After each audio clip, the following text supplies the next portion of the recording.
Саламатсыздар ма, құрметті студенттер? Автокөліктерді техникалық қызмет көрсету, жөндеу және пайдалану мамандығының студенттеріне арналған автокөлік құрылымы бойынша оқылатын пәннің одан ары видео көрінісін түсіруді жалғастырамыз. Автокөліктердің кабинасы негізінен жүргізушінің және жолаушылардың орналасуына арналған орындықтармен жабдықталады. Кабинасы алдыңғы капоты ұзартылған және ұзартылмаған шанақпен бірге жасалатын түрлері болады. Біздің қазіргі көрінісімізде бұл алдыңғы жаңағы капоты ұзартылмаған автокөліктің кабинасын көріп отырмыз. Автокөліктің кабинасы мықты металл материалдан штампталып жасалады да, біріне бірі жапсырмалар арқылы дәнекерлеу арқылы пісіріліп бекітіледі. Автокөліктің кабинасының негізгі құралының төбесі, қабырғалары, асты және мына есіктері. Автокөліктің кабинасында оң және сол жағында екі есіктер болады. Ол есіктер арнайы тұтқалардың көмегімен сырттан және іштен ашылады. Сыртқы есіктердің тұтқаларында сонымен қатар кілттеуге арналған арнайы орындар болады. Енді автокөліктің қазір көріп отырған кабинасында міне автокөліктің кабинасына кіруге арналған баспалдақтар, сонымен бірге автокөліктің кабинасында кез келген кей жағдайда болмаса автокөліктің кабинасының өзінде бірнеше көрініс айналары бекітіледі. Біздің жағдайымызда мына жерде көріп отырғандарыңыздар мына автокөліктердің барлық көрінісін қамтамасыз ету үшін бірнеше айна бекітілген, яғни артқы көрінісі, мынау кабинаның астыңғы төменгі жағында алдыңғы белдіктің үстінде көрінісі қамтамасыз ететін айна. Мынау мына жерде айна бұл автокөліктің кабинасымен, яғни автокөлікпен оның алдындағы кеңістікті көрсетуге арналған айна.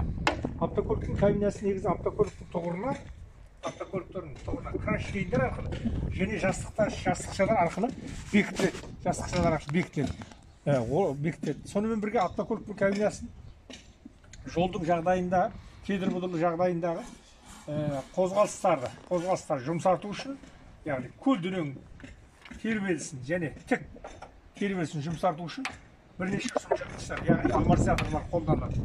Мына кабинада мысалы мынау көлденең тербелісін жұмсарту үшін амортизатор, тік тербелісін жұмсарту үшін орнатылған амортизаторлар. Солармен бірге автокөліктің кабинасына бірнеше құрылғыларды бекіту жүзеге асырылған. Мысалы автокөлік мынау дабылдағышы, автокөліктің алдыңғы айнегін тазалайтын терезе тазалағыштардың құрылғылары, бірнеше трубкілер, ішкі салонға жылыту беретін радиатордың сүзгісі, сонымен бірге мынау тежеу жүйесінің және іліс-мүлтіс айыру жүйелерінің тораптары бекітілген. Сөйтіп автокөліктің кабинасына сонымен бірге бірнеше, яғни мына алдыңғы беттерінде шамдар, алыс жақын, бұрылыс шамдары және төбесінде автокөліктердің көлемдік шамдары осы кабинаға орнатылған. Автокөліктердің алды екі қапталы арнайы триплекс терезелермен шынықтырылған, арнайы пісірілген терезелермен өзінің формасы, әр машинаның өзінің формасына қарай терезелер орнатылады. Ол терезелер арнайы терезе тазалағыштардың көмегімен тазаланып тұрады. Автокөлік кабинасының біз қазір ішінде отырмыз. Енді осы автокөліктің кабинасында ішіндегі құрылғылардың таныстыруға тура келеді. Мұнда ең басты құрылғының біреуі ол міне рөлдік басқару жүйесінің колонкасы. Яғни осы колонканы бұрау арқылы автокөліктің рөлдік басқару жүйесі іске асырады. Сонымен бірге мына төменгі бөліктерде іліс-мүлтісі, тежеу жүйесінің және автокөліктің дұрыстық жасауысының педалдары орналасқан. Автокөліктің кабинасында өздерің көріп отырғанда, міне қазір мына автокөлікте екі орындық орналасқан. Барлық орындықтардың бәрі ілгері, кейін және шалқайып әртүрлі жағдайға қарай, жүргізушінің ыңғайына қарай реттеліп отырады. Сонымен бірге ол автокөліктің өзі, орындықтың өзі кабинаға жұмсақ серіппелер арқылы қондырылған. Яғни жүріс кезінде, қатты кедергі кезінде жүргізушінің жайлы орналасуының қамтамасыз етеді. Мына автокөліктің терезелері арнайы кнопкалар арқылы ашылып жабылып отырылады. Жоғары төмен қажет уақытында ашылып, қажет уақытында жабылып отырады. Сонымен бірге енді ең басты нәрсе бұл автокөліктің кабинасында именно басқару жүйесінің аспаптық панельдері және көптеген қосымша панельдер орнатылған. Бұл жерде қандай панельдер? Мысалы, автокөліктің бұрылыс шамдарын жағу панельдері, жарық шамдарын жағу, тұтқалары, сосын бірнеше жаңағы кнопкілер, яғни мына шамдарды жағатын кнопкілер, жылту жүйесін қосу кнопкілері, кондиционерді қосу кнопкілері, бәрі осы автокөліктердің ішкі панелінің бетінде орналасқан. Сонымен бірге міне радио. Мына автокөліктің аспаптар панелінде өте көп сигналдық приборлар орналасқан.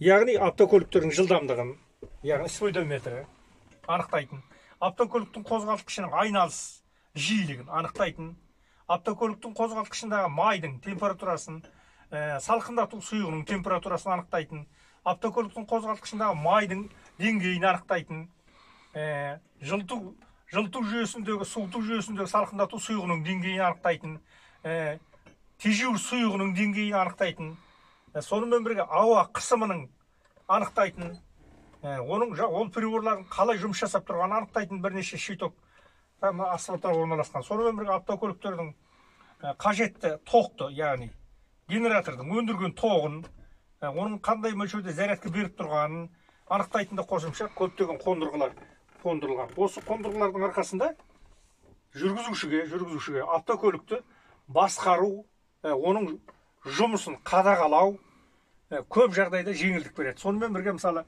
мынау арнайы күн қағарлар, яғни күннің сәулесінен қорғайтын қорғаныш құралдар бекітілген. Мынау төбелерде орналасқан бұл мінекей автокөліктің салонына жарық беру кнопкілері, яғни қараңғы мезгілде іште жарық осы кнопкілер жағу арқылы көреді. Сосын жылыту, яғни ішкі салонды жылыту қондырғыларын қосатын приборлар және оның реттегіштері орналасқан. Сосын енді басты нәрсе міне автокөліктердің жүргізушінің жанында, яғни беріліс жылдамдығын ауыстырып қосатын, яғни беріліс коробының рычагы, тұтқасы қондырылған. Міне негізгі құралдардың бірі. Сонымен бірге мына жерде орналасқан бұл тұрақ, автокөліктің тұрақ тежеуінің тұтқасы. Яғни осы арқылы тұрақ тежеуін іске қосырамыз. Біздің шахман дейтін автокөліктің қазір салонында отырмыз. Оның артында демалуға арналған орында жабдықталған. Яғни барлық жүргізушіге қажетті жағдайлардың, енді жеңіл автокөліктерде болмағанмен жүк автокөліктеріне қажетті жағдайлардың бәрі жасалған. Енді қысқаша автокөліктің кабинасы жөнінде көп айта беруге болады, бірақ қазір қысқаша біздің таныстырып көрсетіп кететініміз осы. Рахмет тыңдағандарыңызға, сау болыңыздар.